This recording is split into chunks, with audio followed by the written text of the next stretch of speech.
சுரேஷை திரும்ப திரும்ப இந்த புத்தகத்தில் என்ன சொல்கிறாரு, இண்டிகேட்டரை பூரா அழிங்க, இதுவரை சொன்னதெல்லாம் கேட்காதீங்க. மூவிங் ஆவரேஜ்னு ஒன்று இருக்குது. என்ன மூவிங் ஆவரேஜ்?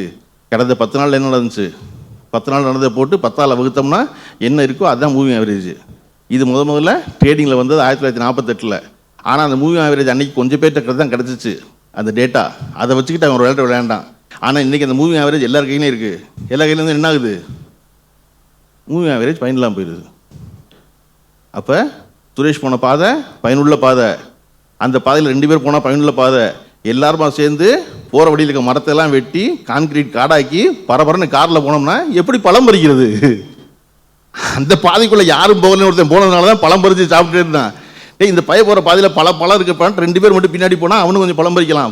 வா எல்லாரும் சுரேஷ் போன பாதையில் போகணும்னு கிளம்புனீங்கன்னா மூவிங் ஆவரேஜ் எல்லார் கைக்கு வந்துடும், அடிபட்டுரும், ஒருத்தரும் பழம் பறிக்க முடியாது. அதனால சுரேஷ் போகும் பாதை ஒரு நாளும் நெடுஞ்சாலை ஆகாமல் இருந்தால் தான்